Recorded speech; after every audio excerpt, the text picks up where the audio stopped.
Alright, so we starting with the next part, that is system of government. ठीक है, तो पहला part देखते हैं पार्लियामेंट्री फीचर्स। सो पार्लियामेंट्री फीचर्स की अगर हम बात करें तो constitute parliamentary form of government है। ठीक है, हमने पहले ही डिस्कस कर लिया क्या क्या प्रोविजंस है। तो किसी को कुछ और ऐड करना है क्या पार्लियामेंट्री फॉर्म ऑफ गवर्नमेंट में?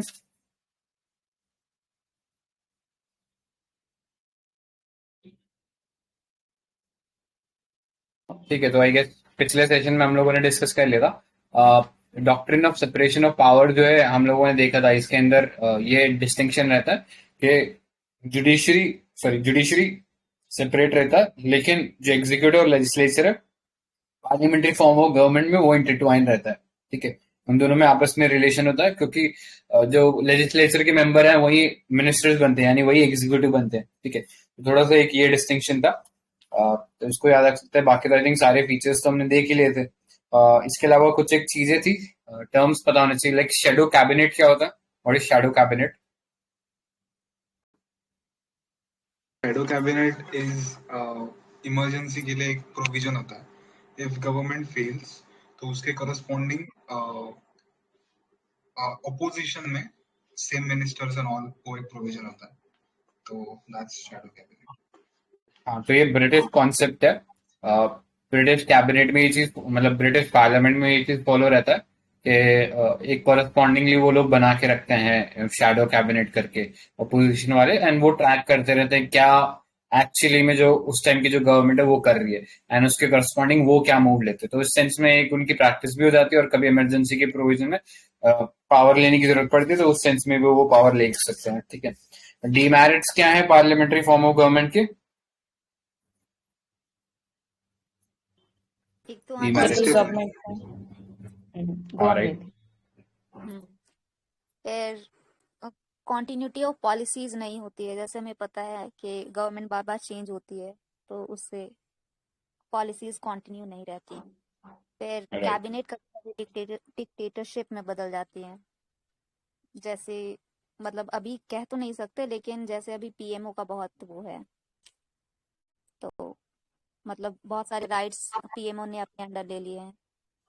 कह तो दिया आपने, हाँ, कह तो दिया और क्या।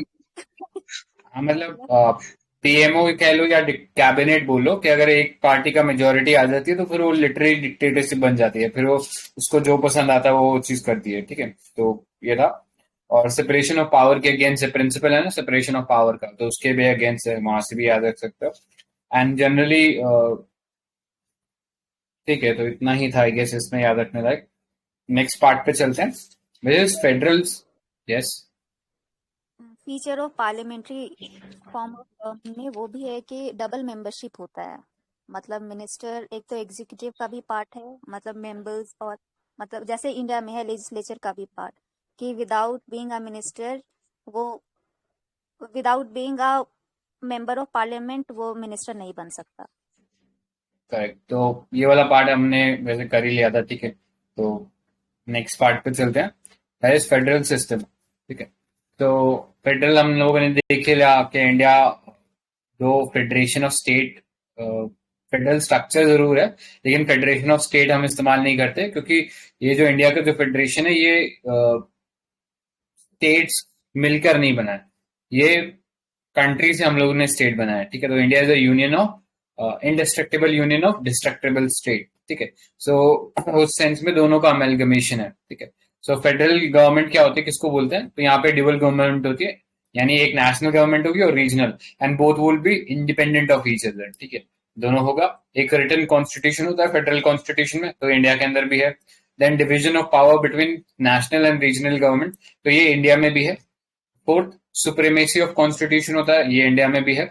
फिफ्थ, रिजिड कॉन्स्टिट्यूशन होता है, तो ये इंडिया में नहीं है। इंडिया में एक अमालगमेशन है between rigid and flexible constitution, तो ये पार्ट हम डिस्कस कर चुके हैं, आगे डिटेल में नहीं जाएंगे। सिक्स्थ, इंडिपेंडेंट जुडिशरी होती है, तो ये इंडिया में है, लेकिन इंटीग्रेटेड जुडिशरी की अगर बात करें तो it is against the feature of federal government. ठीक है, इंटीग्रेटेड नहीं होती वहां। वहां पे फेडरल लॉज के लिए एक फेडरल कोर्ट होगा और स्टेट लॉज के लिए एक स्टेट हाई कोर्ट होगा। ठीक है, या स्टेट सुप्रीम कोर्ट जो भी है। फर्दर, बाई कैमरल लेजिस्लेशन होता है, मतलब एक अपर हाउस होगा, उसके अंदर स्टेट से रिप्रेजेंटेशन होगा। ठीक है, तो इंडिया में ये चीज भी थोड़ा सा स्क्यूड है, क्योंकि यहाँ हम लोग स्टेट वाइज, पॉपुलेशन वाइज हमने स्टेट्स का रिप्रेजेंटेशन कर रखा है, वेयर एज इन अमेरिका वो चीज फिक्स है कि 2 ही लोग जो है वो स्टेट को रिप्रेजेंट करेंगे, चाहे उसमें पॉपुलेशन कितना ही हो, ज्यादा हो कम हो, लेकिन सबको बराबर रिप्रेजेंटेशन है। तो वहां पे भी इंडिया थोड़ा स्क्यूड है। तो ये चीज देख लेना। फर्दर अगर हम इंडिया का फेडरल स्ट्रक्चर किसी कंट्री से पैरेलल करने की कोशिश करें, तो हमने पहले ही देख लिया था, ये कैनेडियन मॉडल से सिमिलर है। ठीक है, तो ये चीज याद रखना। Then next, unitary form of government की बात करें तो यहाँ पे एक सिंगल फॉर्म ऑफ गवर्नमेंट होती है, यानी नेशनल गवर्नमेंट होती है, उसके नीचे वो रीजनल गवर्नमेंट अगर होती भी है तो उसकी सब्सिडरी होती है। ठीक है, इंडिपेंडेंट नहीं होती अपने आप। सो ये चीज इंडिया में नहीं है। इसके कुछ एग्जाम्पल की बात करें यूनिटी फॉर्म ऑफ गवर्नमेंट की, तो ब्रिटेन, चाइना इसके एग्जाम्पल हो गए। ठीक है, नेक्स्ट, कॉन्स्टिट्यूशन में बी रिटन और अनरिटन। तो अनरिटन में अपने पास एक कंट्री है लाइक ब्रिटेन। ठीक है, उस वो है जहां पे कॉन्स्टिट्यूशन अनरिटन है। नेक्स्ट, डिविजन ऑफ पावर बोल के ऐसा कुछ नहीं है। ठीक है, all powers are vested in the national government. ठीक है, वही सारा डिसीजन मेकिंग करती है। कॉन्स्टिट्यूशन में भी सुप्रीम, यानी पार्लियामेंट्री सुप्रीमेसी हो सकती है वहां पे, जैसे ब्रिटेन का केस है। और कॉन्स्टिट्यूशन वहां पे रिजिड भी कर सकते हैं, फ्लेक्सिबल भी कर सकते हैं। ठीक है, दोनों में से कुछ भी कर सकते हैं। फिर जुडिशरी में भी इंडिपेंडेंट और मे नॉट बी इंडिपेंडेंट। ठीक है, और लेजिस्लेचर बाय कैमरल भी हो सकता है और यूनिकैमरल भी हो सकता है। ठीक है, सो ये कुछ टर्म थे जो पता होना चाहिए अपने को, डिस्टिंक्शन पता होना चाहिए यूनिटरी और फेडरल गवर्नमेंट के बीच में। ठीक है, तो इंडिया में अगर हम बात करें, हाँ, बस एक क्वेश्चन पूछ लूंगी। इंटीग्रेटेड जुडिशरी और इंडिपेंडेंट जुडिशरी में से कौन सा फेडरल फीचर है, कौन सा यूनियन फीचर है, यूनिटरी फीचर है? कोई आंसर करेगा क्या? Integrated is unitary feature, integrated is unitary और इंडिपेंडेंट इज फेडरल। राइट, एक और क्वेश्चन शायद ये पूछूंगी। 2021 में क्वेश्चन, मतलब इनडायरेक्टली यही था क्वेश्चन। राइट। और रिजिड कॉन्स्टिट्यूशन और सिंगल कॉन्स्टिट्यूशन में से कौन सा यूनिटरी फीचर है, कौन सा federal? Rigid and single. Single unitary है क्या? करेक्ट। ऐसे सोचना, मतलब यहाँ पे if you are talking about rigid and single rigid constitution, तो वो फेडरल फीचर है। एंड सिंगल कॉन्स्टिट्यूशन, जैसे हमारा यहाँ सिंगल कॉन्स्टिट्यूशन है, यूएस में they have a state constitution and a central constitution. वो ये सिंगल कॉन्स्टिट्यूशन, ये वाला चीज यूनिटरी फीचर है, और rigid constitution is federal feature.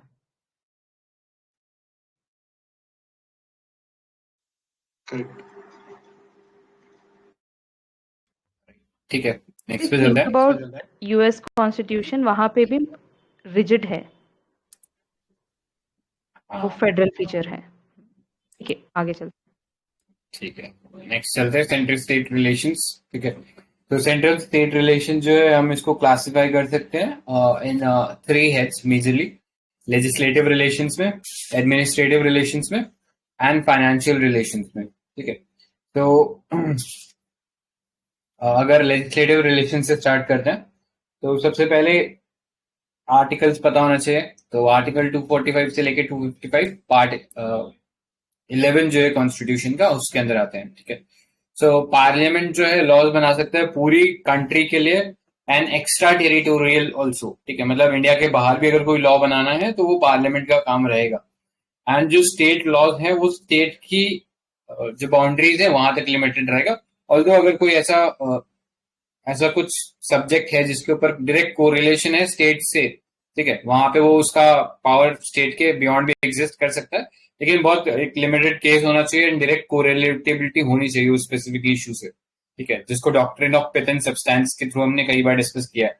Doctrine of patent substance मतलब कि आप उसका एसेंस देखोगे, मतलब लॉ का एसेंस क्या। आप ऐसे नहीं कि एग्रीकल्चर पे सेंटर ने लॉ बना दिया तो उसको अनकॉन्स्टिट्यूशनल डिक्लेयर कर दोगे। आप एसेंस देखोगे एक्चुअली क्या वो चीज, अगर सेंटर ने लॉ बनाया तो क्या वो एक्चुअली में सेंटर के जुरिडिक्शन में था या कहीं स्टेट के जुरिडिक्शन को तो हम नहीं कर रहे। तो उस सेंस में डिफरेंस है। ठीक है, next, the parliament can make laws for the whole and state can make only for the geographical territory. Next, Constitution provide for threefold distribution. ठीक है। तो 3 लिस्ट पता होनी चाहिए अपने को, लिस्ट 1, लिस्ट 2, लिस्ट 3, या उसका ऐसे भी बोलते हैं यूनियन लिस्ट, स्टेट लिस्ट और कॉन्करेंट लिस्ट। 7 शेड्यूल के अंडर है, ठीक है। सो सब्जेक्ट्स जो थे इसके बार बार चेंज हुए थे, ठीक है। तो एक मेजर जो शफलिंग जब हुआ था 42nd अमेंडमेंट के अंदर हुआ था, 5 सब्जेक्ट चेंज करके स्टेट लिस्ट में से निकाल के कॉन्करेंट लिस्ट में डाल दिए गए थे। तो स्टेट सब्जेक्ट्स के नाम बता सकते हो क्या? Education, forest, weights and measures, protection of wild animals and birds, and administration of justice. Correct. तो ये वाला पार्ट थोड़ा याद रखना कि ये 5 जो थे चेंज हुए थे। And 42nd constitutional amendment act अपने आप में बहुत इंपॉर्टेंट है, अपने आप में एक मिनी कॉन्स्टिट्यूशन था, ठीक है। सो इस सेंस में ये चीज थोड़ा सा याद रखना। ये next- एडमिनिस्ट्रेशन ऑफ जस्टिस में मतलब वही सबको पता ही है, except supreme court and high courts. हाँ, correct. Alright. Next, the power to make laws with respect to residuary power is vested in the parliament. ठीक है। तो ये चीज याद रखना, पार्लियामेंट के अंदर वो वेस्टेड रहेगी। गवर्नमेंट ऑफ इंडिया एक्ट में सेम प्रोविजन किसके अंदर था, किसके अंडर पावर था इसी सेम प्रोविजन का? प्रोविंशियल गवर्नमेंट्स ना। 19 प्रोविंशियल गलत गलत गलत। क्या गवर्नर पूछ ना। फिर से पूछ। गवर्नर करेक्ट, गवर्नर जनरल था। The power to make laws with respect to residuary subject vested in Governor General in case of Government of India Act 1935. Okay, याद रख सकते हैं, residuary always goes to centre. Right, correct. I think Then cabinet mission में opposite था ना, cabinet mission में decentralise करा था शायद। मतलब इसके लिए तो स्पेसिफिकली नहीं बोला गया था कैबिनेट में कि रेसिड्यूरी किसके पास होगा। अरे शायद था यार, ठीक है चलो हाँ, आगे कैबिनेट बढ़ते हैं। प्रोविंशियल ऑटोनॉमी, हाँ ठीक है। था, उसमें था, कैबिनेट में था। नहीं मतलब दिया किसको था फिर? प्रोविंसेस को दिया था। आई थिंक अच्छा। नेहरू रिपोर्ट में था। नेहरू तो नहीं यार, सेंट्रलाइज डिसेंट्रलाइज केवल ये अपोजिट एलिमेंट्स थे ना, जैसे मुस्लिम लीग हो गई, जो सेसेशन चाहते थे वो डिमांड करेंगे कि प्रोविंसेस के पास ऑटोनॉमी रहे। अदरवाइज जो अपने एक्सेप्टेड प्लान थे उसमें तो ऐसा नहीं होना चाहिए। बाकी एक बार देख लेंगे उसको। मैं आई थिंक कंफर्म करता हूँ। पावर प्रोविंसेस के पास। नेहरू रिपोर्ट में नहीं था। अच्छा ठीक है, चेक करके बता। ठीक है। Next, the power to make laws with respect to residuary power rest in parliament. ठीक है, ये देख लिया हमने।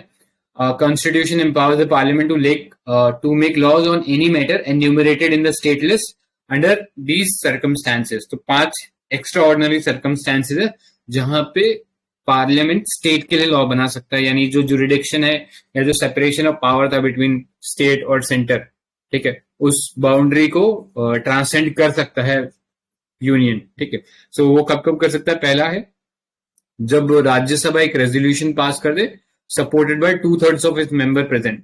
ठीक है, तब पार्लियामेंट लॉ बनाने के लिए एम्पावर्ड हो जाता है स्टेटलेस में। Next, during national emergency. ठीक है, तो नेशनल इमरजेंसी के दौरान बना सकता है, लेकिन ये जो लॉ है जैसे ही नेशनल इमरजेंसी खत्म होती है उसके 6 महीने के बाद इनऑपरेटिव हो जाएगा। याद रखना, आफ्टर 6 months ऑफ मतलब इमरजेंसी सीज टू ऑपरेट हो जाती है, उसके 6 महीने बाद ये लॉ अपने आप ही इनऑपरेट हो जाएगा। उससे पहले अगर स्टेट चाहता है तो वो कर सकता है, बना सकता है। ऑडियो आ रहा है क्या? ऑडियो आ रहा है। हाँ, तो आई गेस नेशनल इमरजेंसी वाला पॉइंट हो गया था ना? हाँ हाँ, ठीक है, तो 6 महीने के बाद अपने आप इनऑपरेटिव हो जाएगा। ठीक है, नेशनल इमरजेंसी के। Next, when the legislature of 2 or more state pass resolution requesting the parliament to make law। ठीक है, 2 या 2 से ज्यादा स्टेट ने अगर बोल दिया है तो फिर पार्लियामेंट लॉ बना सकता है। तो अगर वो ऐसा लॉ बनाता है तो वो क्या पूरे ऑल इंडिया स्टेट्स के लिए एप्लीकेबल होगा या सिर्फ जिन्होंने रेजोल्यूशन पास किया उनके लिए होगा? एज ऑफ नाउ जिन्होंने रेजोल्यूशन पास किया उनको, बट Correct. हाँ, others can letter join in it. ठीक है, और एक बार जिन स्टेट ने ये चीज रिक्वेस्ट कर दी तो फिर वो फर्दर उस पर लॉ नहीं बनाएंगे, फिर तो पार्लियामेंट ही उनके लिए लॉ बनाएगा वो। ठीक है, तो ये याद रखना। Next, the parliament can make law on any matter in state list for implementing any international treaty और एग्रीमेंट। ठीक है, अगर मोदी जी बाहर से कोई एग्रीमेंट करके आ गए तो फिर उनको कोई नहीं रोक सकता, वो फिर लॉ बनाएंगे स्टेट लिस्ट में। ठीक है, next, the president rule is impose in the state, तो वहां पे भी पार्लियामेंट जो है लॉ बना सकते हो उस रिस्पेक्टिव स्टेट के लिए। तो ये चीज याद रखना। बस इसमें डिफरेंस ये है, ये वाला जो स्टेट इमरजेंसी जिसको बोलते हैं हम लोग, इसके अंदर वो प्रेसिडेंट रूल जब इनऑपरेटिव हो जाएगा तब भी वो लॉ चलता रहेगा, फोर्स में रहेगा। ठीक है, तो ये चीज याद रखना। ऑलराइट, सो एक चीज होता है कि क्लैश ऑफ जजमेंट हो सकता है कि कंकरेंट लिस्ट में दोनों बना सकते हैं। तो कोई बता सकता है ऑर्डर क्या रहता है प्रिवेलेंस का, मतलब कौन प्रिवेल करेगा? लेट्स से स्टेट ने भी, हाँ करेक्ट, सेंटर प्रिवेल करेगा, तो वो लॉजिक लगा लेना उसमें। ठीक है, लेट्स से एक लॉ है वो कंकरेंट लिस्ट के थ्रू बनाया गया एंड एक लॉ जो है वो स्टेट लिस्ट के थ्रू बनाया गया, तो उसमें कौन प्रिवेल करेगा? कंकरेंट वाला। राइट, तो ये पता होना चाहिए। ऑलराइट, सो कुछ और ऐड करना है किसी को लेजिस्लेटिव पावर में?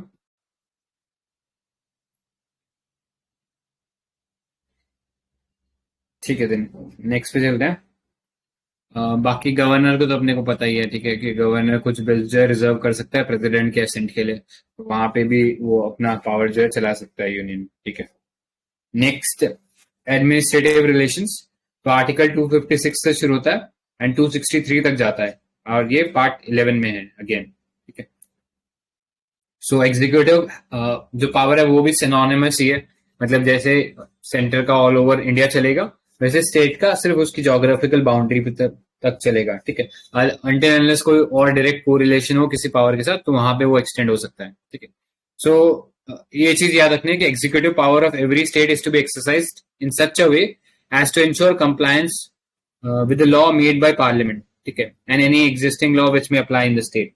ऐसा नहीं हो कि एग्जीक्यूटिव पावर जो है पार्लियामेंट के लॉज पे भी चलाने लग गए। ठीक है, वो चीज नहीं होना चाहिए। And further, Article 365 says that any state has failed to comply with any direction given by the center or president can be वहां पे फिर प्रेसिडेंट रूल इम्पोज किया जा सकता है। ठीक है, सो प्रेसिडेंट रूल का आर्टिकल क्या है? 356। करेक्ट, तो ये बस उसका रिवर्स कर दिया गया, ये 365 है। यहाँ पे बस ये बोला है अगर स्टेट सेंटर की तरफ से कोई डायरेक्टिव आया स्टेट को और उसने वो चीज फॉलो नहीं की है तो वहां पे फिर प्रेसिडेंट जो है रूल लगा सकता है सेंटर। तो इतना ही है इसके अंदर। आर्टिकल 356 वो उसके बारे में है कि legislature of the state is exercisable by the authority of the parliament. ठीक है, तो पार्लियामेंट जो है वहां पे लॉ बना सकता है। ठीक है, तो ये याद रखना, यूपीएससी में क्वेश्चन पूछ। इस पे एक क्वेश्चन है कि अगर कॉन्करेंट लिस्ट में कोई सब्जेक्ट है और उसके ऊपर लॉ बनता है तो उसका एग्जीक्यूशन किसके पास जाएगा बाय डिफॉल्ट?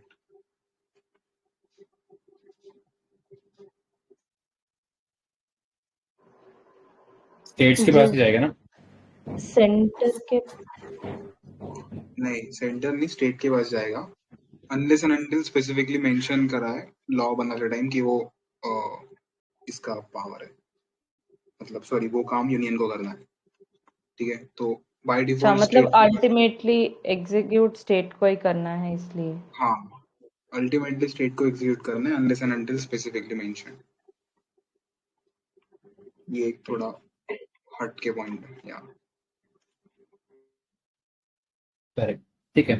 Otherwise- सेंटर हाँ, या बस अदरवाइज स्टेट मतलब executive powers are coexistent with coterminous with legislative powers, मतलब जिनका लेजिस्लेटिव पावर्स है उसका ही एग्जीक्यूटिव पावर्स होगा इन सेपरेट लिस्ट। हाँ, in respective list you can say. Correct, जहाँ पे वो लॉ बना सकता है वहीं पे एग्जीक्यूटिव पावर एक्सरसाइज करेगा अनटिल अनलेस स्पेसिफिकली मेंशन किया जाता है। सेंटर मतलब डेलीगेट भी कर सकता है रिस्पॉन्सिबिलिटी, तो वो चीज अलग है, वहां पे वो मेंशन करेगा, अदरवाइज जनरली कोटर्मिनस ही होता है। ठीक है, next, centres direction to state, तो कुछ एरियाज में डायरेक्शन दे सकता है। तो अभी हमने पढ़ा ना आर्टिकल 365 में कुछ डायरेक्शन देगा और अगर फॉलो नहीं करता तो वहां पे फिर प्रेसिडेंट रूल लगा देगा सेंटर। तो डायरेक्शन क्या है? तो पहला है maintenance of means of communication, next protection of railway, Third, adequate facility for instruction in mother tongue at primary stage of education.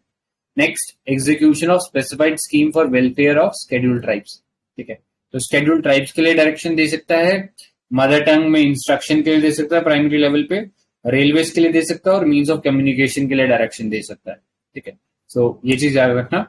Further, the president may with the consent of the state government entrust the government of any executive function of the centre. ठीक है, so president जो है state के consent के हिसाब से उनको responsibility दे सकता है कि वो फंक्शंस परफॉर्म करें सेंटर का. ठीक है, तो ये चीज याद रखना.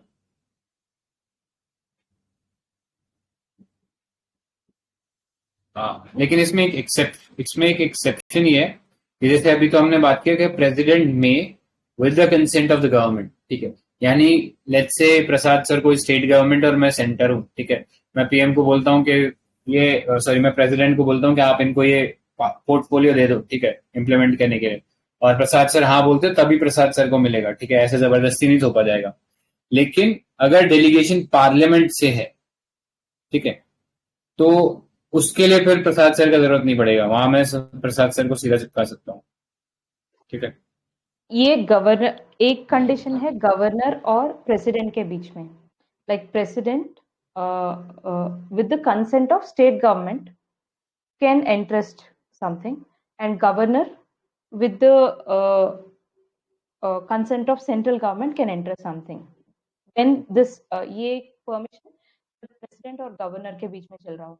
लेकिन अगर constitution like कुछ if parliament is doing something, then president and governor are not required. It can do it all by itself. हाँ, मतलब याद रखना ना, प्रेसिडेंट एक आदमी है तो आराम से पूछेगा उससे. ठीक है, लेकिन जब पार्लियामेंट बनाएगा तो वो ऑर्गेनाइजेशन है, वो फिर किसी से नहीं पूछता.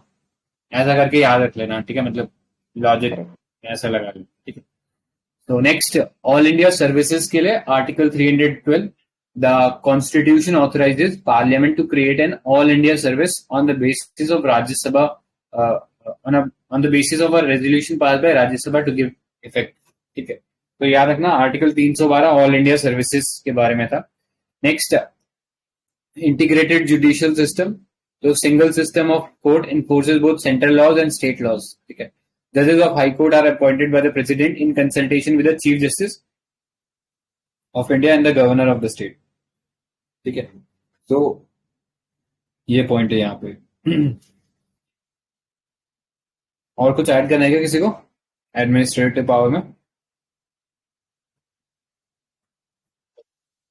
Cooperation between center and states वो आगे आएगा. हाँ नहीं, यहीं पे डिस्कस कर लेते हैं. तो कॉपरेशन बिटवीन, हाँ बोलो बोलो दीप्ति, आप बोलो.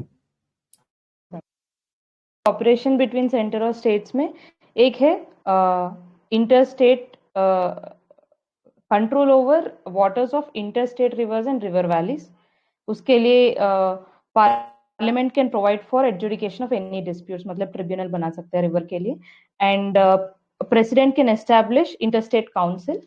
एंड उसके बाद हाँ, third one is full faith and credit, मतलब जो भी पब्लिक एक्ट्स है, records, it will be applicable through out the territory. उसके बाद आएगा parliament can appoint and appropriate authority to carry out purposes of constitutional provisions relating to trade, commerce and intercourse. 4 points हैं.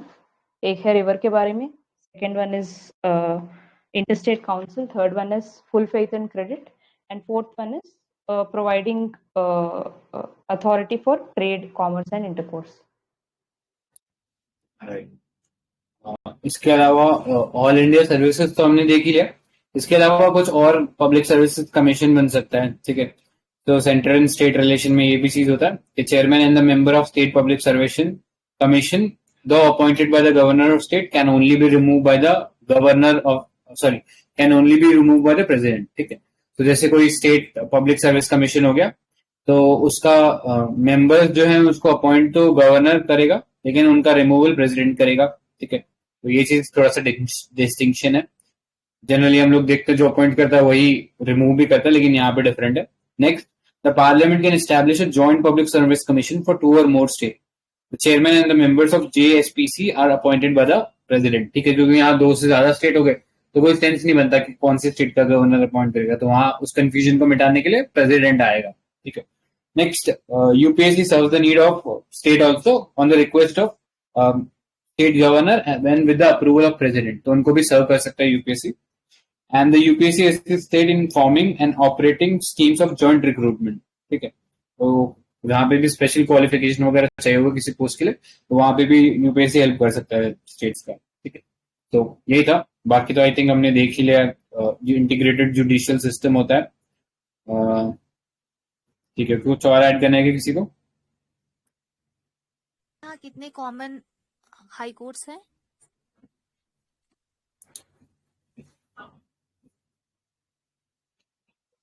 है क्या? अच्छा, common high court, sorry. चार है क्या? मतलब और यूटी वेस्ट बंगाल और अंडमान निकोबार का है क्या? 4, 3 या 4 है. क्योंकि अंडमान चंडीगढ़ निकोबार हरियाणा का एक है. पंजाब, हरियाणा, चंडीगढ़. हाँ, सॉरी पंजाब एंड हरियाणा का चंडीगढ़ है. लक्षद्वीप एंड केरला का एक है. एंड अंडमान एंड वेस्ट बंगाल का, पौंडीचेरी एंड तमिलनाडु का. 4.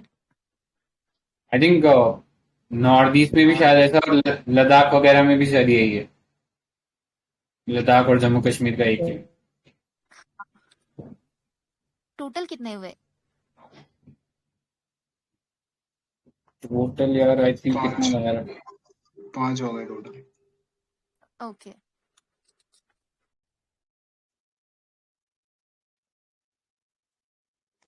बढ़ते हैं. आगे बढ़ती है. सो इसके अलावा कुछ और हैं चीजें विद रिस्पेक्ट टू इमरजेंसी. ठीक है, नेशनल इमरजेंसी हमने देखा आर्टिकल 352 के अंदर centre becomes all powerful and he can give and they can give directions to a state on any matter. ठीक है, कोई भी डायरेक्शन में वो मैटर दे सकते हैं. ठीक है, सो कंप्लीट कंट्रोल में आ जाता है. Although they are not suspended during national emergency but they become subservient to the centre. ठीक है, सेंटर जो बोलेगा वो उनको करना पड़ेगा, नहीं तो सरकार गई. नेक्स्ट, प्रेसिडेंट रूल हमने देख लिया, उसके अंदर सारे पावर वो एज्यूम कर लेते हैं.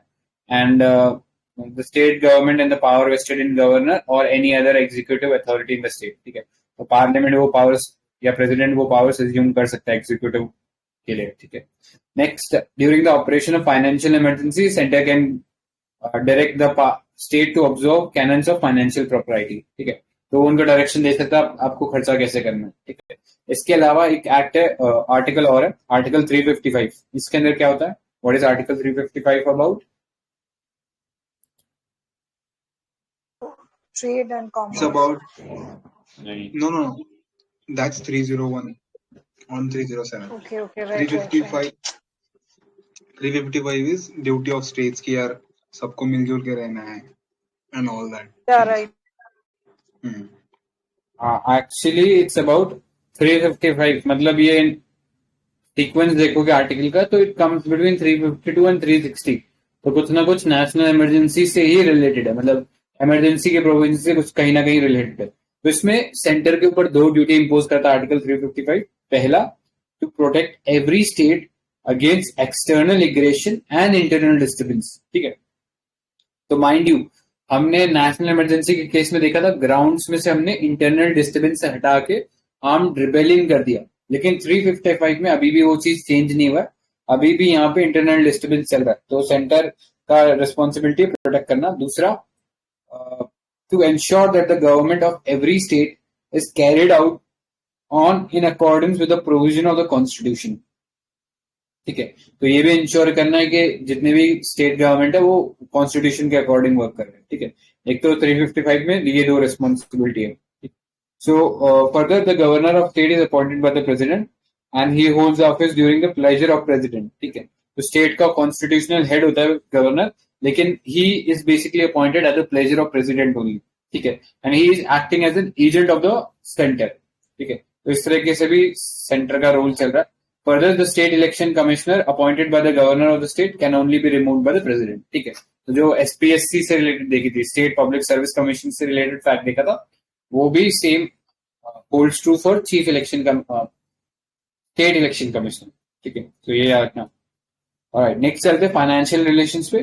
फाइनेंशियल रिलेशन 268 से लेके 293 में आता है आर्टिकल में, and these come under part 12, ठीक है। अभी तक ये जो दोनों पढ़े, लेजिस्लेटिव और executive, they were in part 11, but this is in part 12, ठीक है। तो देख लेना, पार्ट इतना इंपॉर्टेंट नहीं है, जस्ट पता होना चाहिए, कभी भी पूछ सकता है, ठीक है। तो first thing under this section is the parliament has exclusive power to levy taxes enumerated in the state in the union list and state legislature in the state list, ठीक है। तो अगेन को टर्मिनस है दोनों का jurisdiction, क्या आप किस चीज पे टैक्स लेवाई कर सकते हो। तो यूनियन उस चीज पे टैक्स लेवाई करेगा जिसपे उसका लेजिस्लेटिव पावर है, एंड सिमिलरली स्टेट उस चीज पे टैक्स लेवाई करेगा जिसपे उसका स्टेट पावर है, मतलब लिस्ट जो थी उसके अंदर उसका पावर जो है, ठीक है। नेक्स्ट रेजिड्यूरी पावर, अगेन जैसा हमने लेजिस्लेशन में देखा था वही सेम चीज फाइनेंशियल में है, रेजिड्यूरी पावर है टैक्सेशन की, पार्लियामेंट के पास है। And present position with respect to distribution of tax between centre and state is as follows. So tax levied by the centre but collected and appropriated by the state, तो 268 है। मेरे को लगता है यार इतना निटिग्रिटी में नहीं जाना चाहिए, जीएसटी से रिलेटेड आर्टिकल देख लो, आई थिंक वो ज्यादा इंपॉर्टेंट है ना, कि स्पेसिफिक नेटिग्रिटीज में तो कौन कौन सा आर्टिकल है पूछेगा नहीं मेरे, पूछा भी नहीं अब तक, और रिडंडेंट है सब कुछ, काम की चीज नहीं है इसमें। हाँ, बस इसमें जीएसटी देख लो कि levy and collection of goods and services tax in course of inter state trade और कॉमर्स, ठीक है। यानी I am talking about IGST, integrated GST, ठीक है। मतलब दो स्टेट्स के बीच में ट्रांजेक्शन हो रहा है तो वहां पे आर्टिकल लगेगा 269A कैपिटल ए, ठीक है, क्योंकि ये अमेंडमेंट के थ्रू आया, और जब भी कोई चीज अमेंडमेंट के थ्रू आती है तो उसके आगे कैपिटल ए लगता है, ठीक है। नेक्स्ट 279A है क्या कैपिटल ए, बस, हाँ। तो 101st जो अमेंडमेंट एक्ट आया था उसके थ्रू जीएसटी काउंसिल बना था, तो जीएसटी काउंसिल एक एग्जीक्यूटिव बॉडी है, एंड कौन से आर्टिकल के अंडर बना, तो 279 है, ठीक है। तो याद रखना थोड़ा सा सिंपल है, 269 कैपिटल ए हमने देखा था in case of IGST, and article 279 capital A हमने जीएसटी के बारे में देखा कि जीएसटी काउंसिल इसके अंडर बनती है।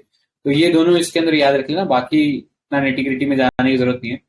कुछ और छोटे मोटे डिटेल्स है वो देख लेते हैं। स्टैट्यूटरी ग्रांट मिलती है, तो वो कौन से आर्टिकल के अंडर मिलती है, क्योंकि इकोनॉमिक्स से भी रिलेटेड है। 275। Correct. And what is statutory grant? जो फाइनेंस कमीशन बोलेगा वो। हाँ, मतलब इसके अंदर एक तो ये चीज हो गया, दूसरा ये उन स्टेट्स को दी जाती है जो शॉर्टफॉल रह रहा है, जिनका मतलब बजट में शॉर्टफॉल रहेगा ना, उनके लिए दिया जाता है, तो हर स्टेट के लिए नहीं दिया जाता, याद रखना। स्टैट्यूटरी ग्रांट आर्टिकल 275 के लिए। नेक्स्ट डिस्क्रिशनरी ग्रांट आर्टिकल क्या है? 282। करेक्ट। एंड क्या होता है डिस्क्रिशनरी ग्रांट? एग्जाम्पल है अयोध्या के लिए 1 करोड़ रुपए दिए, दैट्स डिस्क्रिशनरी ग्रांट एग्जाम्पल। हाँ, राइट। तो याद रखना ना, दोनों के बीच में डिस्टिंक्शन पता होना चाहिए, आर्टिकल पता होना चाहिए, ये इकोनॉमी से भी रिलेटेड कॉन्सेप्ट्स हैं, ठीक है। ऑलराइट, नेक्स्ट पे चलते हैं। सो आई गेस ये वाला पार्ट पूरा हो गया। फाइनेंस कमीशन कौन सा आर्टिकल है? 280। करेक्ट। सो एक सवाल पूछता हूँ, finance commission also acts as a quasi judicial body, true और फॉल्स? फॉल्स है क्या? False। नहीं, ये ट्रू है। It acts as a quasi judicial body. कैसे एक्सप्लेन? कंपलसरी है ना, क्योंकि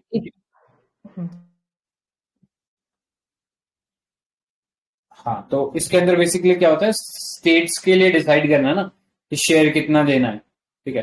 तो स्टेट्स अपना आके यहाँ पे केस प्रीच करेंगे कि हाँ हमको इतना इतना दो, लेकिन अल्टीमेटली फिर डिसाइड करने का जो काम है वो फाइनेंस कमीशन का है कि हाँ इस स्पेसिफिक स्टेट को इतना मिलना चाहिए। तो उस सेंस में वो क्वासी जुडिशियल बॉडी है। ठीक है, तो ये चीज प्लस याद रख सकते हो। स्टेट के ऊपर भी ऑब्लिगेशन बनाता है कि इतना स्टेट्स को देना ही चाहिए, सेंटर पे ऑब्लिगेशन बनाता है ना फाइनेंस कमीशन। मतलब वैसे तो उसके रिकमेंडेशन मैंडेटरी नहीं होते, लेकिन हाँ उसको वो रिपोर्ट जो है वो पार्लियामेंट के सामने बतानी पड़ती है कि तो क्यों नहीं अगर दिया हमने। रिकमेंडेशन उसके मैंडेटरी नहीं है तो वो जुडिशियल बॉडी भी नहीं होगा फिर। ओके, ले, लेकिन वो क्वासी जुडिशियल बॉडी है। हाँ मतलब वही क्वासी जुडिशियल भी नहीं होना चाहिए ना। रिकमेंडेशन अगर मतलब ठीक है कोई केस लेके आता है बट मेरे को एक्सेप्ट ही नहीं है, वो एक्सेप्टेबल ही नहीं है चीज, तो फिर मैं मतलब स्टेट के लिए कह रहा हूँ ना, स्टेट उसके सामने अपना केस प्रीच करते हैं कि मेरे को इतना पैसा चाहिए, हाँ ठीक है, तो वो अच्छा अल्टीमेटली डिसाइड करना वो फाइनेंस कमीशन का काम है कि क्या मिलना चाहिए इसको, या ये जबरदस्ती का ज्यादा मांग रहा है ये, तो वो सब चीज फाइनेंस कमीशन डिसाइड करता है, ठीक है। ओके। हाँ, नेक्स्ट पे चलते हैं। सो फाइनेंस कमीशन का वर्क क्या रहता है, एक तो distribution of net proceed of taxes to be share between centre and state, ठीक है, तो वो चीज यार डिसाइड करता है। Next, the principle which should govern the grant in aid to the states by the centre, ठीक है, तो ग्रांट इन एड जो हमने देखा था, तो वो चीज आप इसमें इंक्लूड कर सकते हो। तो ग्रांट इन एड में हमने दो टाइप की ग्रांट देखी ली, स्टैट्यूटरी और डिस्क्रिशनरी, ठीक है। Next, the measures needed to augment the consolidated fund of state to implemented to basically supplement the resources of panchayat. तो ये किसकी रिपोर्ट पे करता है ये, कि स्टेट को कंसोलिडेट करना चाहिए फंड अपना।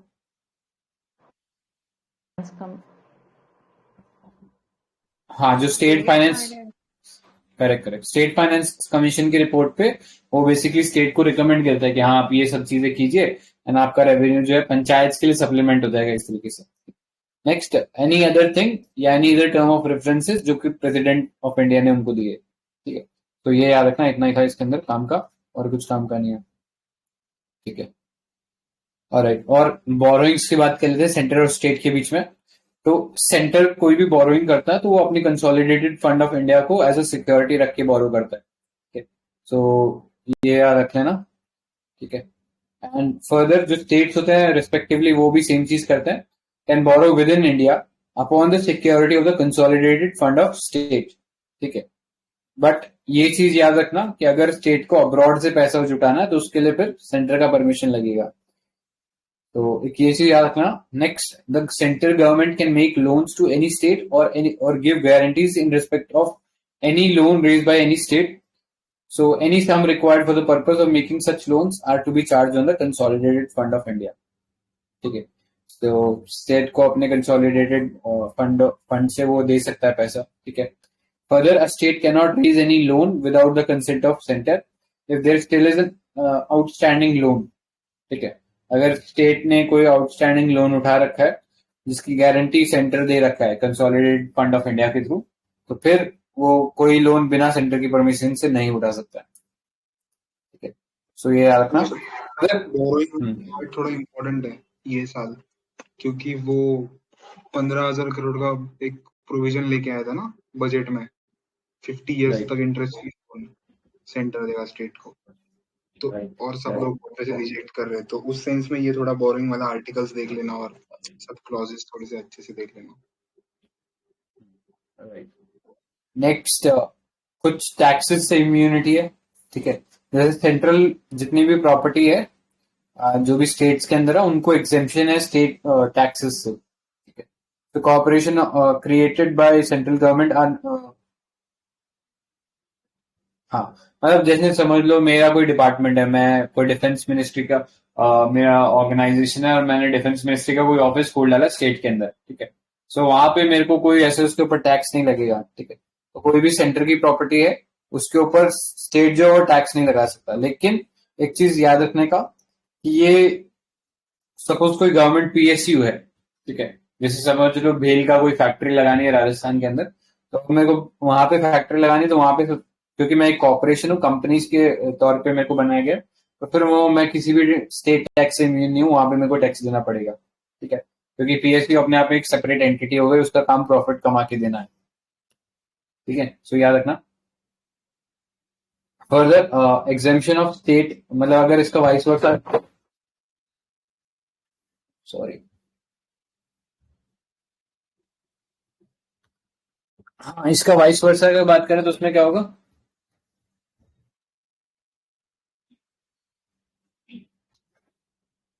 कोई ऐड करेगा क्या?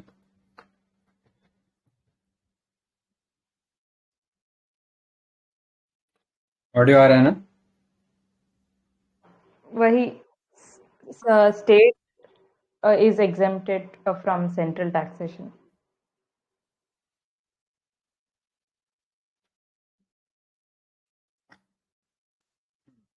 ठीक है, तो इसमें ये पता होना चाहिए, the property and the income of state is exempted from central taxation. Notably, the property and income of local authority within a state are not exempted from central taxation. ठीक है, तो स्टेट की तो जरूर हो जाएगी, लेकिन जो लोकल अथॉरिटी है, सपोज म्यूनिसिपैलिटीज हो गए, तो इनकी कोई प्रॉपर्टी स्टेट के अंदर है तो that would not be exempted from central taxation, उनको पैसा देना पड़ेगा.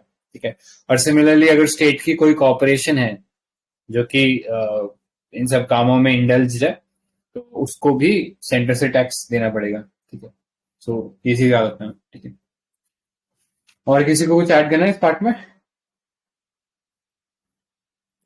ठीक है, देन कमिटीज देख लेते हैं. तो बहुत सारी कमिटीज आई थी सेंटर स्टेट रिलेशंस को डिस्कस करने के लिए. सबसे पहला कमिटी कौन सा था सेंटर स्टेट रिलेशंस को डिस्कस करने के लिए? सी. हाँ, तो एआरसी था. ईयर था 1966. कौन थे इसका चेयरमैन? बापू. मोरारजी देसाई. हाँ, शुरू में मोरारजी देसाई थे, लेकिन बाद में वो फिर आई गेस बाद में उन्होंने छोड़ दिया था. हनुमंतैया. हाँ, हाँ, हनुमंतैया. करेक्ट. तो वो आए थे एंड बहुत सारे रिकमेंडेशंस थे, बट इम्पोर्टेंट जो था वो एक ये था कि establishment of inter state council. तो कौन से एक्ट के अंदर ये बात करी थी कि बनानी चाहिए? कौन से एक्ट में बोला था ये? व्हाट? इंटरस्टेट काउंसिल ना, सरकार. हाँ, 263. अरे ये हाँ, एआरसी तो खुद कमीशन है, इन्होंने बोल दिया था. तो ये आर्टिकल 263 था. ठीक है, तो ये याद रखना. फिर अपॉइंटमेंट ऑफ गवर्नर के बारे में बोला था, नॉन पार्टीशन लाइन पे होना चाहिए, ऐसा नहीं अपने पार्टी के बंदों को बैठा रहे हो. ठीक है, next, maximum powers to state, more financial resources to state. ये एआरसी रिपोर्ट में बोला गया था. ठीक है, नेक्स्ट, राजमन्नार कमेटी थी. कौन से स्टेट ने बनाई थी? करेक्ट, तमिलनाडु था. ठीक है, 1969 ईयर था. Tamil Nadu government appointed a committee identified centralisation trend in centre state relationship. ठीक है, तो जितने भी स्टेट बनेंगे वो सब ये बोलेंगे कि हाँ बहुत ज्यादा सेंट्रलाइजेशन हो रहा है, हमें फ्रीडम दो. तो पहला इसने बोला था finance commission to be permanent body. Next, omit president rule. Third, abolish all India services. And fourth, residuary power should be given to state. ठीक है, तो मतलब लॉजिक इतना ही है, वो ऐसा नेटिग्रिटी में नहीं जाएगा कि उसने स्पेसिफिकली क्या बोला था. उसके तो बस इतना अगर आपको पता है कि हाँ ये स्टेट ने बनाई है, तो ऑटोमेटिकली आपको समझ जाना चाहिए कि वो स्टेट के रेस्पेक्ट से बात करेगा, यानी वो स्टेट को ज्यादा पावर देने की बात करेगा. ठीक है, तो इस सेंस में समझ ही सकते हो राजमन्नार कमेटी ने क्या बोलेगा. Next, Sarkaria commission 1983. सॉरी, उससे पहले एक आनंदपुर साहिब कमेटी भी थी. क्रोनोलॉजी में कई बार सवाल आ सकता है. किसने बनाई थी आनंदपुर साहिब? कालीदास. करेक्ट, तो पंजाब से रिलेटेड है. ठीक है, ये पता ही है अपने को. सो इसमें भी वही सेम बात ही की गई थी कि जो सेंटर का जुरिडिक्शन है should be restricted only to defence, foreign relation and communication and currency. बाकी सब कुछ स्टेट्स के अंदर दे देना चाहिए. ठीक है, सो थोड़ा सा और ये लिबर्टी मांग रहा था रेजोल्यूशन इनका. नेक्स्ट, सरकारिया कमीशन 1983 का है. तो इसमें बहुत सारे रिकमेंडेशन दिए गए थे, लाइक परमानेंट इंटरस्टेट काउंसिल होना चाहिए, एक्सट्रीम और rare use of president rule होना चाहिए, स्ट्रेंथन करो ऑल इंडिया सर्विस को, आर्म फोर्सेस को डिप्लॉय मत करो without consent of state, 3 language formula, central to consult laws on concurrent list. ठीक है, तो कंकरेंट लिस्ट में अगर कभी लॉ बना है तो सेंटर पहले स्टेट को कंसल्ट करे, और other residuary power vested in the concurrent list. ठीक है, सो वहां पे भी कंसल्ट करना चाहिए. फिर appointment of governor, he should be outside state, not eligible for office of profit can be appointed for second terms, ठीक है। सो एज सच इन्होंने कोई रेडिकल चेंज नहीं बोला था, क्योंकि ऑटोमेटिकली सेंटर ने बनाया है तो वो वैसे ही कुछ बात करेगा कि जो चल रहा है वो ठीक है। तो वही सब चीजें थी, लेकिन कुछ निटी-ग्रिटीज इन्होंने चेंजेस बोले थे, ठीक है। तो इनफैक्ट यूपीएससी ने क्वेश्चन भी पूछा 2018 में इसके बारे में, क्या रिकमेंडेशन थी। तो वही सिंपल चीजें हैं कि सेंटर ने बनाया, तो ऐसा कोई रेडिकल चेंज की नहीं बात करी थी। बस गवर्नर के रिस्पेक्ट में थोड़ा बोला था कि हाँ उसको आप थोड़ा सा नॉन पार्टीशन लाइन पे रखो, और नॉन पार्टीशन कैसे होगा, वो स्टेट के अफेयर से डायरेक्टली रिलेटेड नहीं होना चाहिए, ठीक है। तब वो थोड़ा नॉन पार्टीशन रहेगा वहां पे। तो ये रहा सरकारिया कमीशन।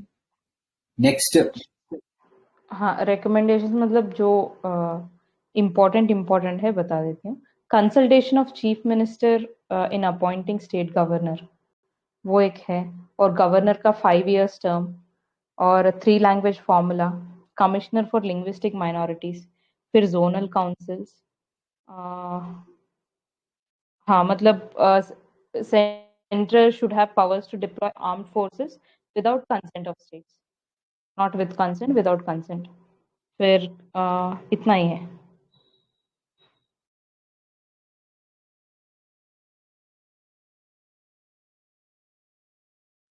हाँ ठीक है। सो नेक्स्ट पंची कमीशन था 2007 का, ठीक है।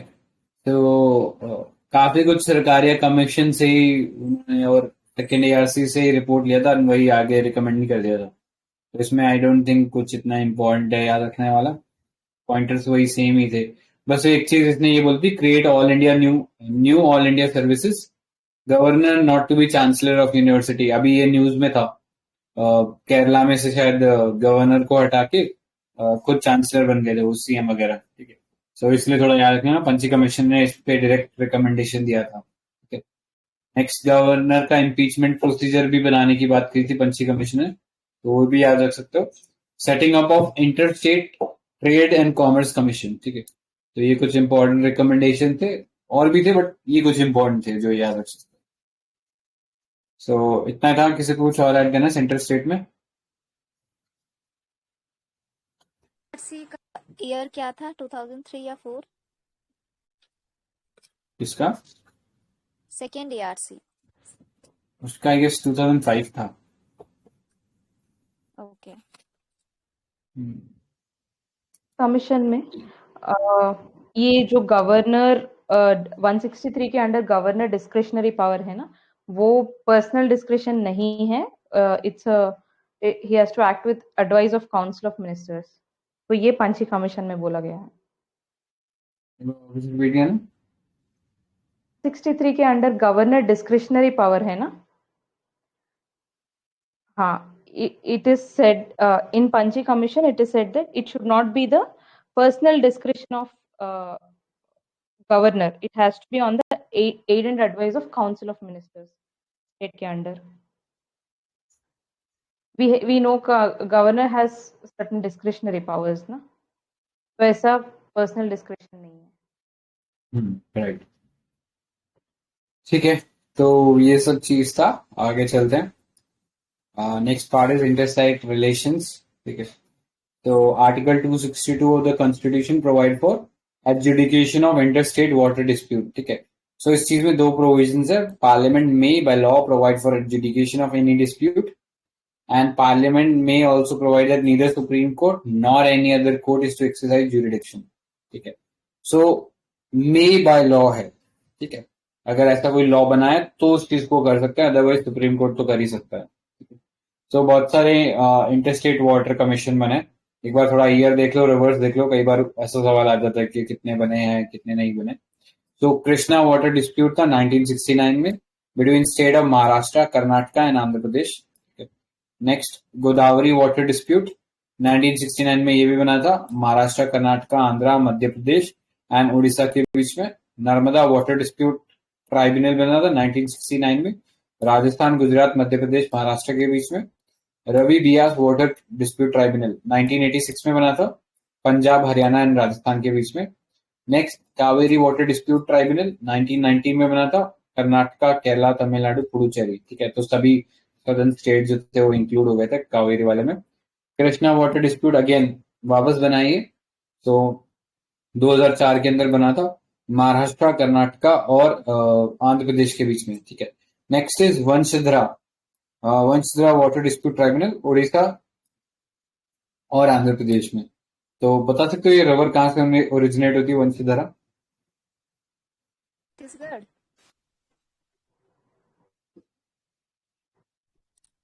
छत्तीसगढ़ क्या? छोटा से है क्या?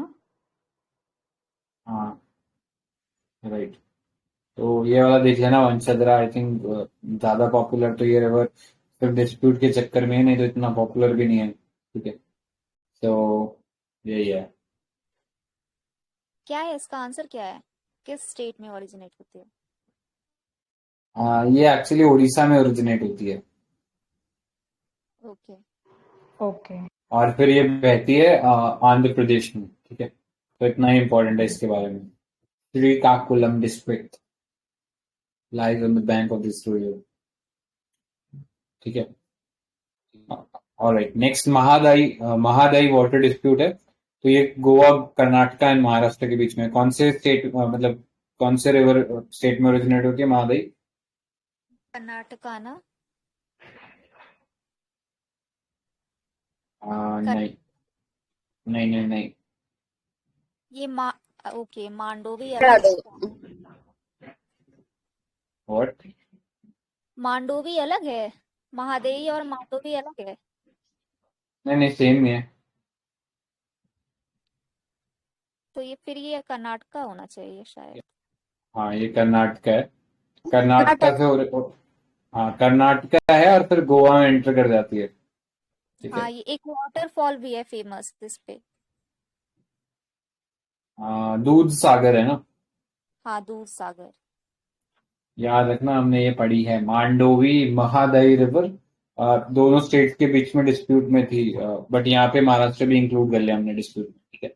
लास्ट इज महानदी, 2018 में बना, सबसे लेटेस्ट ये ट्राइब्यूनल है। उड़ीसा और छत्तीसगढ़ के बीच में है ये, ठीक है। तो ये याद रखना। तो इंटरस्टेट काउंसिल्स की बात करें तो आर्टिकल 263, ठीक है। 262 तो हम देख लिया, इंटरस्टेट वाटर डिस्प्यूट के लिए पार्लियामेंट में by law make an adjudicating authority, ठीक है। और वो सुप्रीम कोर्ट को उसमें से बाहर रख सकता है। 263 इंटरस्टेट काउंसिल बनाएंगे for establishment to give effect to coordination between states and between centre and states, ठीक है। सो ये इंपॉर्टेंट है। Next, president can establish ISC and define natures and duties, ठीक है। तो प्रेसिडेंट एस्टैब्लिश कर सकते हैं। Council can advise supreme court on legal controversy between state as per the jurisdiction of Supreme Court by Article 131, and President has established the following council so far. तो छोटे छोटे ये काउंसिल बना रखे, but इतना इंपॉर्टेंट नहीं है। तो further, by the recommendation of Sarkaria Commission, Janata Dal headed by the then Prime Minister VP Singh established the Interstate Council in 1990, ठीक है। तो ये चीज याद रखना। और इंटरस्टेट काउंसिल के अंदर प्राइम मिनिस्टर जो थे वो चेयरमैन थे, chief ministers of all the state थे फर्दर, और chief minister of UTs having legislature थे, और एडमिनिस्ट्रेटर्स थे, governor of state under president rule, और 6 सेंट्रल कैबिनेट मिनिस्टर्स इसके पार्ट थे। एक स्टैंडिंग कमेटी होती है इंटरस्टेट काउंसिल की, जिसमें होम मिनिस्टर, 5 कैबिनेट मिनिस्टर्स और 9 CMs होते हैं, ठीक है। और जो ISC का सेक्रेटेरिएट होता है, it is headed by the secretary of the government and also work as secretary to the zonal council, ठीक है। कुछ और ऐड करने का किसी को?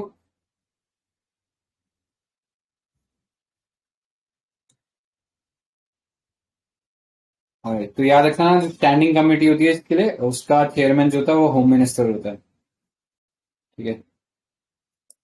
Next, interstate trade and commerce के लिए तो आर्टिकल तो इतना काम का नहीं है इसके अंदर।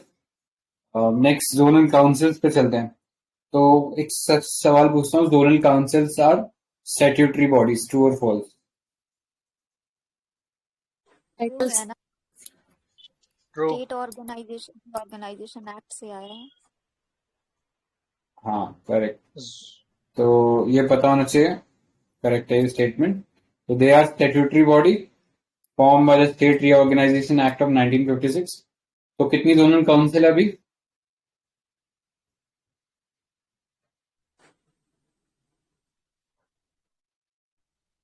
5 होना चाहिए। हाँ East, correct west, north. West, north, south, central. Correct Yeah. Correct 5 है। फर्दर एक नॉर्थ ईस्ट काउंसिल और बनाई गई थी, ठीक है, तो वो भी चीज याद रखना। मेंबर्स की बात करते हैं जोनल काउंसिल की, तो home minister of the central government act as a chairman, and बाकी जो चीफ मिनिस्टर्स होते हैं वो इसके अंदर प्रेसिडेंट होते हैं, 2 other minister from each state in the zone and administrator of the union territory in the zone, ठीक है। जो चीफ मिनिस्टर होते हैं वो वाइस चेयरमैन की तरह काम करते हैं, एंड वो वाइस चेयरमैन जो है रोटेशनल बेसिस पे बनते हैं, हर साल नया बनता है, ठीक है। Next north eastern council. Statutory means act से बना है सर। क्या? स्टैट्यूटरी मीन्स एक्ट से बना है सर ये जोनल काउंसिल। हाँ करेक्ट, स्टैट्यूटरी वर्ड का मतलब है तो वो कोई स्टैट्यूट मीनिंग लॉ से बना है। से बनाया ये जोन काउंसिल जोनल व्हाट? कौन सी एक्ट से बनाया ये zonal council sir. State reorganisation act 1956 से बना है जोनल काउंसिल। थोड़ा थोड़ा लक्ष्मीकांत को भी रेफर करते रहिए क्योंकि ये वहीं से हम लोग टॉपिक पढ़ रहे हैं ना, तो वहां पे ये चीज लिखी भी है, ठीक है। नेक्स्ट, ईच चीफ मिनिस्टर जो है वो होल्ड करता ऑफिस वाइस चेयरमैन का ऑन रोटेशनल बेसिस, ठीक है। फर्दर एक नॉर्थ ईस्ट काउंसिल एक एक्स्ट्रा बना था जोनल काउंसिल के तौर पे, लेकिन वो अलग एक एक्ट से बना था, that was north eastern council act of 1971, ठीक है। तो अगेन ये भी एक स्टैट्यूटरी बॉडी है और केवल नॉर्थ ईस्ट रीजन के लिए, ठीक है। तो इतना ही था इस संदर्भ। किसी को कुछ और ऐड करना है क्या? ये नॉर्थ ईस्ट काउंसिल के चेयरमैन कौन होते हैं?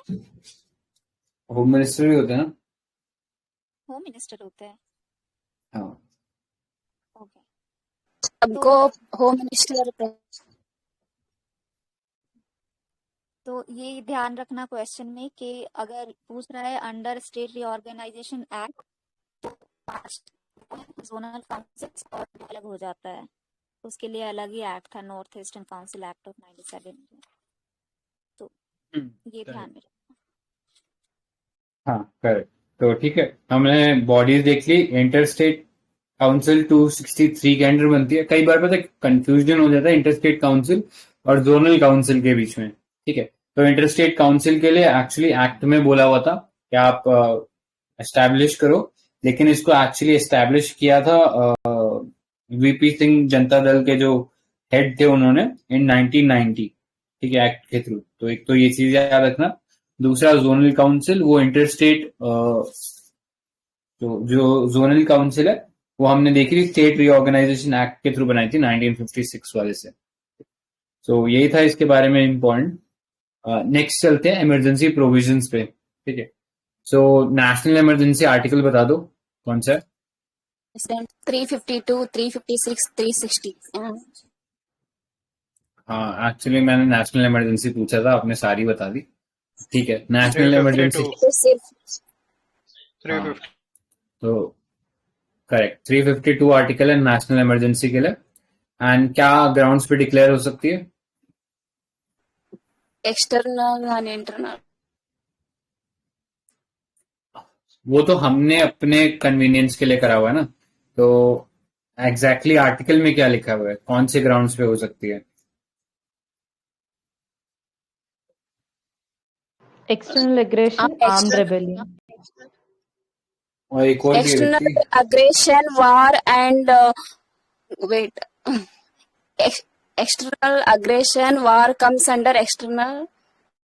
अरे हाँ ठीक है, मतलब वॉर, एक्सटर्नल एग्रेशन और आर्म्ड रिबेलियन, ये तीन ग्राउंड्स के ऊपर national emergency can be proclaim. And proclaim कौन करता है इसको? Who proclaims this national emergency? President. Correct. तो याद रखना, president on the aid and advice on the written recommendation from cabinet. So nowhere in the constitution the word cabinet has been used except in the national emergency, ठीक है। तो generally हम लोग council of minister पढ़ते हैं, तो confuse मत हो जाना, यहाँ पे रिकमेंडेशन कैबिनेट का चाहिए ना कि काउंसिल ऑफ मिनिस्टर्स का, ठीक है। तो ये चीज याद रख सकते हो। एंड फर्दर इसमें पहले जो वर्ड था आर्म्ड रिबेलियन की जगह यहाँ पे इंटरनल एग्रेशन था। सॉरी इंटरनल डिस्टर्बेंसेस था, डिस्टर्बेंस हाँ इंटरनल डिस्टर्बेंसेस था जिसको चेंज किया था to armed rebellion by the 44th constitutional amendment act. ठीक है, तो ये चीज याद रखना। फर्दर अगर हम बात करें अप्रूवल की, तो how is the approval done for the national emergency?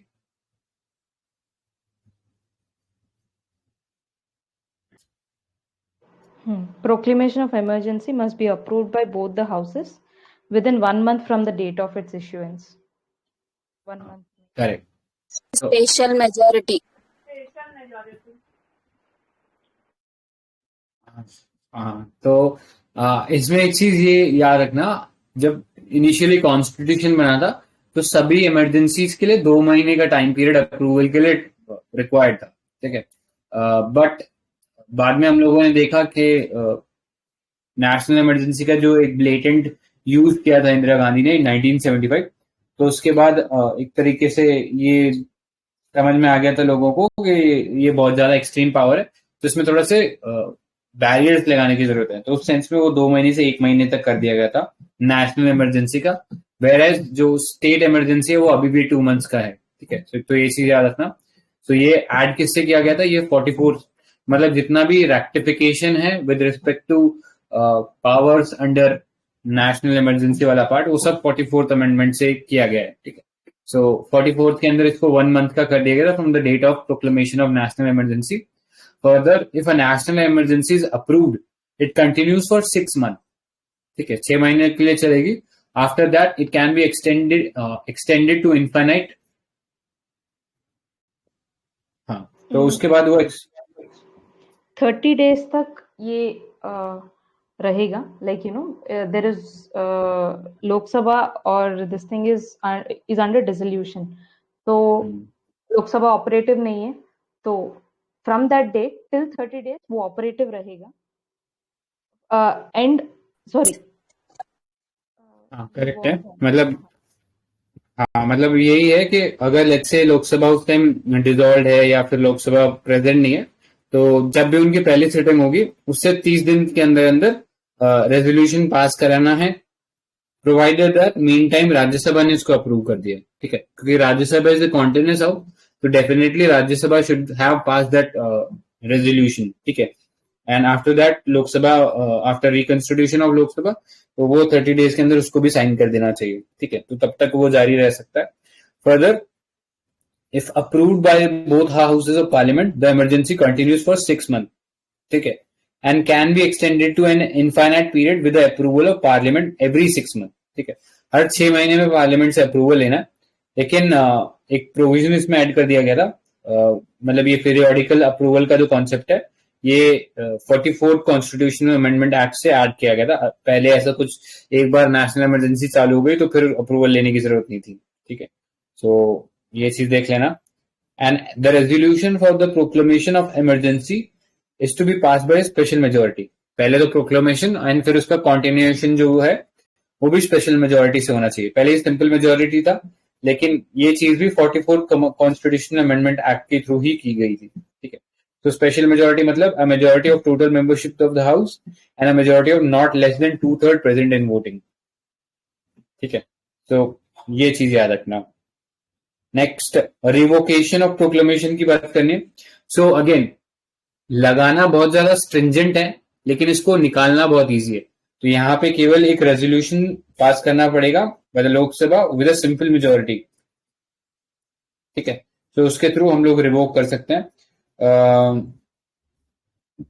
ठीक है, तो अगर लोकसभा ने ये चीज पास कर दिया तो प्रेसिडेंट को प्रोक्लेम करना पड़ेगा। ठीक है, और या फिर प्रेसिडेंट खुद भी by a subsequent proclamation can revoke the emergency provision. ठीक है, सो इतना था इसमें। कुछ और ऐड करना है क्या? ये एक डाउट था, ये दोनों पार्लियामेंट मतलब राज्यसभा और लोकसभा से पास होता है तो जॉइंट सिटिंग में होता है या अलग अलग करते हैं? अलग अलग होता है ना, जैसा अभी हमने क्या पढ़ा कि 30 डेज अगर लोकसभा नहीं है तो 30 डेज के अंदर अंदर पास होना चाहिए जब उसका रिकॉन्स्टिट्यूशन होगा। Mean time Rajya Sabha should have passed it, यानी जब लोकसभा नहीं थी एग्जिस्टेंस में तो राज्यसभा तो थी ना एग्जिस्टेंस में, तो उस मीन टाइम में राज्यसभा शुड पास इट, ठीक है, तो इतना ही है। ऑलराइट, सो ये याद रखना, the president must revoke the proclamation if 1/10 of the total members of Lok Sabha give written notice to the speaker। तो उस चीज को सुनना पड़ेगा एंड फिर उसके ऊपर एक सिंपल मेजोरिटी से डिसीजन होगा, ठीक है। सो ये याद रखना। तो इसमें सेकेंड हाउस की जरूरत नहीं है, लोकसभा ने पास कर दिया तो फिर खत्म हो जाएगा वो नेशनल इमरजेंसी। एंड हमने लॉज देखे थे, नेशनल इमरजेंसी में अगर कोई लॉ बनाया हुआ है पार्लियामेंट ने, तो वो केवल 6 मंथ तक वैलिड रहेगा after revocation of national emergency, ठीक है। तो इतना इसमें याद रखने वाला है और कुछ नहीं है। सेंटर स्टेट के रिलेशंस की बात कर लेते हैं इस दौरान। तो एग्जीक्यूटिव रिलेशंस की बात करें तो सेंटर की जो पावर है वो एक्सटेंड हो जाती है और वो स्टेट के किसी भी सब्जेक्ट पे अपना एग्जीक्यूटिव पावर चला सकता है एंड वहां पे स्टेट को मानना पड़ेगा सेंटर का डायरेक्शन। अदरवाइज आर्टिकल 365 के अंडर वहां पे प्रेसिडेंट रूल लगा दिया जाए, मतलब उसको रिवोक कर दिया जा सकता है, ठीक है। तो ये याद रखना। लेजिस्लेटिव पावर में तो अगेन यही चीज अभी जैसे हमने डिस्कस करी कि parliament can make laws on the state subject, however such laws या जो भी डिसीजन उन्होंने लिया होगा it would become inoperative 6 month after revocation of emergency, ठीक है। सो ये चीज याद रखना। Next, financial, again president can modify distribution of revenues of state such as any order etcetera, ठीक है। तो फाइनेंशियल रिलेशंस में भी डायरेक्शन दे सकते हैं, ठीक है। फर्दर इफेक्ट क्या होगा लोकसभा के ऊपर, कोई बता सकते हैं क्या इफेक्ट होगा नेशनल इमरजेंसी का लोकसभा पे?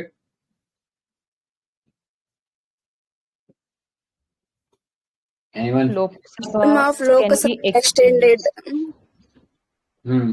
करेक्ट। एक टाइम लोकसभा में भी एक्सटेंड, 1 year हाँ। at a time for any length of time। Correct correct 1 year at a time for any period of length of time, ठीक है। लेकिन अगर रिवोक कर दिया जैसे नेशनल इमरजेंसी तो cannot continue beyond 6 month after emergency. तो याद रखना, जैसे अगर टाइम पीरियड पूरा हो गया है, जो 5 साल जनरली होता है वो पूरा हो गया, तो उसके बाद विद इन 6 मंथ जो है वो कोई एक्सटेंशन नहीं होगा फिर, ठीक है। सो याद रखना। सिमिलरली पार्लियामेंट जो है वो स्टेट असेंबली का भी टेन्योर एक्सटेंड कर सकता है, ठीक है। फिर फर्दर इफेक्ट क्या होता है फंडामेंटल राइट्स पे, तो बता दो फटाफट, अभी डिस्कस ही किया था। आर्टिकल 358 में क्या होता है? It is about suspension of Article 19, and 359 is about suspension of all other fundamental rights except 20 and 21. Correct, बहुत ही बढ़िया। तो Their enforcement. हाँ, मतलब देयर एनफोर्समेंट इज सस्पेंडेड, ठीक है। तो ये याद रखना। नेक्स्ट, और 44th अमेंडमेंट के थ्रू ये भी चीज करा गया था कि ऑटोमेटिक सस्पेंशन एफआर का तभी होगा जब एक्सटर्नल एग्रेशन से कोई चीज हो रही है, यानी वॉर बाहर से हो रहा है तभी होगा। अगर वो इंटरनल एग्रेशन है या फिर इंटरनल इमरजेंसी है, इन टर्म्स के कोई आर्म्ड रिबेलियन हुआ, तो वहां पे आर्टिकल 359 ऑटोमेटिकली सस्पेंड नहीं होगा, ठीक है। सो ये डिस्टिंक्शन थोड़ा है, ये पता होना चाहिए अपने को। नेक्स्ट चलते हैं। एनफोर्समेंट के क्या? लिए, फंडामेंटल राइट्स हाँ। के एनफोर्समेंट के लिए, हाँ, तो only those laws which are related with the emergency are protected from being challenged and not other laws. तो अदर लॉज के लिए हम कोर्ट पे जा सकते हैं।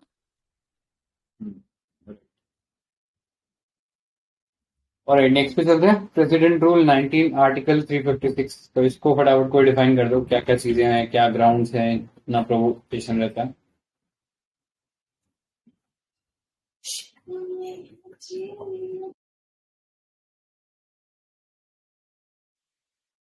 तो 2 grounds हैं। If president is satisfied that a situation has arisen in which state government cannot be, वही इसको क्या कहते हैं, constitutional machinery of has failed. constitutional machinery. Correct, हाँ, constitutional machinery has failed, and the other one is state fails to comply with laws of center. हाँ, मतलब ये laws नहीं, डायरेक्शन ऑफ सेंटर है, ठीक है। सो वो आर्टिकल कौन सा है? अगर fails to comply with direction of centre 65 365 opposite to 365 366 correct ठीक है. सो उसके लिए गवर्नर का रिपोर्ट नेसेसरी होता है आर्टिकल 356 के, ट्रू और फॉल्स? Yes. 56 के लिए जरूरी नहीं है जरूरी. आर्टिकल 356 में प्रेसिडेंट के सेटिस्फैक्शन के लिए report of governor is not necessary. Even अगर गवर्नर से कोई रिपोर्ट नहीं है, he can still impose president rule. ठीक है, तो ये चीज याद रखना इंपॉर्टेंट है. Next, approval within 2 months. ठीक है, from the date of issue parliament से अप्रूवल मिल जाना चाहिए. If approved it will continue for 6 months and can be extended for a maximum period of 3 years. इसी के corresponding हमने जो नेशनल इमरजेंसी देखी थी उसमें भी 6 month के अंदर कंटिन्यू रहता है, लेकिन टाइम लिमिट इनफाइनाइट था. नेशनल इमरजेंसी में time limit was infinite, but in case of state emergency it can B only extended for a maximum period of 3 years. ठीक है, with approval of parliament every 6 months. तो एक तो ये चीज याद रखना. Further, the continuation or its acceptance by the house, यानी approval of the state emergency by the house requires only simple majority. ठीक है, यही सेम चीज नेशनल इमरजेंसी के केस में भी थी, लेकिन 44th कॉन्स्टिट्यूशनल अमेंडमेंट के थ्रू जो मोरारजी देसाई गवर्नमेंट थी उन्होंने ये नेशनल इमरजेंसी लगाना और मुश्किल कर दिया था. तो वहां पे ये स्पेशल मेजोरिटी हो गया था. ठीक है. नेक्स्ट, कंटिन्यूएशन फॉर मतलब 1 साल तक अगर आपने स्टेट इमरजेंसी लगा दी है तो उसके बाद अगर आप कंटिन्यू करना चाहते हो तो there must be 2 conditions. First is national emergency should be there in the whole country. ठीक है, तो एक तो ये होना चाहिए. दूसरा, election commission should certify that there is difficulty in conducting general elections. ठीक है, so that's how there are certain condition if you want to continue for more than 1 year in case of state emergencies. ठीक है, तो यही था. And इसके लिए revocation की बात करें तो revoke by president any time and no parliamentary approval is needed. ठीक है, इसके लिए कोई पार्लियामेंट्री अप्रूवल की जरूरत नहीं है, प्रेसिडेंट कभी भी रिवोक कर सकते हैं. तो this you should remember. And again, approval की बात करें तो अगर लेट्स से उस टाइम लोकसभा नहीं होती है, डिसॉल्व होती है या कुछ और कारण होता है, तो from the first sitting of Lok Sabha और the first reconstitution of Lok Sabha until 30 days उसके अंदर पास हो जाना चाहिए रेजोल्यूशन. ठीक है, तो इतना ही था इसके अंदर. और किसी को कुछ ऐड करना है क्या?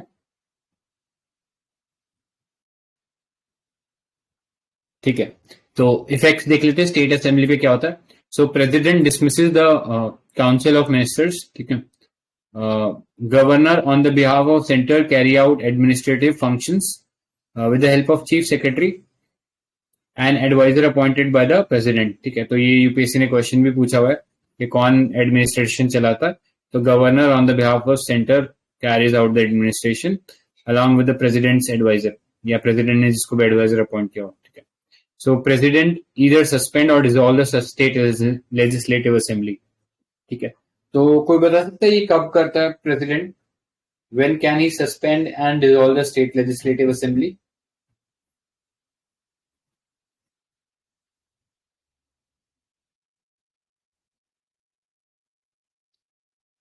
ठीक है, तो एक चीज याद रख लेना, जब तक ये प्रेसिडेंट रूल जो है वो पास नहीं हो जाता बाय द पार्लियामेंट, तब तक सिर्फ सस्पेंड रहेगा, उसको डिसॉल्व नहीं कर सकते. ये एसआर बोमई केस में बोला गया था.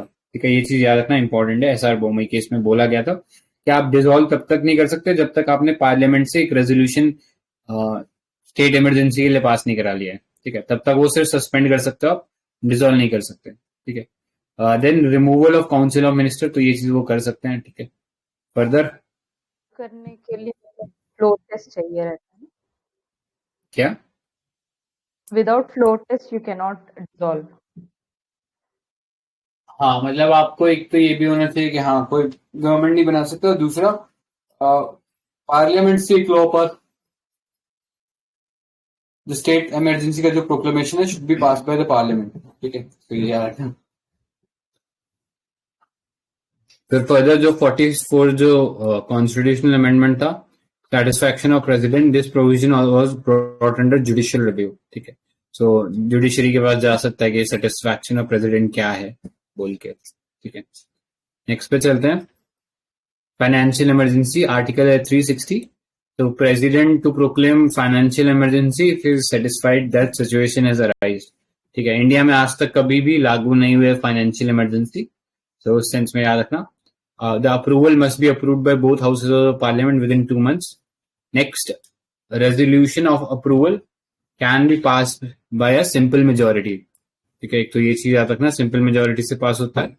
एंड एक बार लागू हो जाती है financial emergency, it can last indefinitely till it is revoked. तो कोई मैक्सिमम पीरियड नहीं है इसके अंदर, हमेशा के लिए लागू रह सकती है एंड कोई पार्लियामेंट की अप्रूवल की भी जरूरत नहीं है. अगर प्रेसिडेंट ने प्रोक्लेम कर दिया कि हाँ नेशनल फाइनेंशियल इमरजेंसी लग गई है, तो फिर you can not do anything. Next, revocation. Financial emergencies can be revoked bye the president any time without the parliamentary approval. ठीक है, तो स्टेट इमरजेंसी के लिए भी कोई पार्लियामेंट्री अप्रूवल की जरूरत नहीं है और फाइनेंशियल इमरजेंसी के लिए भी कोई पार्लियामेंट्री अप्रूवल की जरूरत नहीं है. ठीक है, तो एक ये चीज याद रख सकते हो. Financial emergency is easy to proclaim, easy to revoke. Correct, मतलब इसमें ऐसा कोई ड्रास्टिक चेंज नहीं होता. You can give direction to state with respect to finances. ठीक है, तो वो डायरेक्शन कौन देता है? प्रेसिडेंट के थ्रू दिए जाते हैं वो डायरेक्शन. ठीक है, सो इसमें एक चीज याद रखना, जनरली हम लोग को लगता है कि जिनके सैलरी चार्ज होती है कंसोलिडेटेड फंड पे, आई मीन वोटेड नहीं होती, तो वो भी यहाँ पे इंक्लूड हो जाते हैं. यानी जो सैलरी है चीफ जस्टिस वगैरह की, उसको भी हम डिक्रीज कर सकते हैं in case of financial emergency. तो यहाँ पे एक थोड़ा सा एक्स्ट्रा ऑर्डिनरी पावर है, बट अभी तक कभी लगी नहीं है. ठीक है, तो उस सेंस में इतना इंपॉर्टेंट है भी नहीं है. सो इतना ही था इसके बारे में. कुछ और पूछना है किसी को या कुछ ऐड करना है?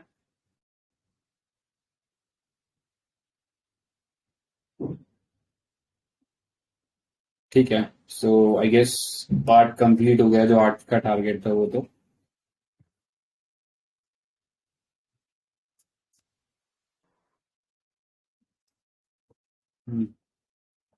ठीक है, अब क्या करना है? Art and culture.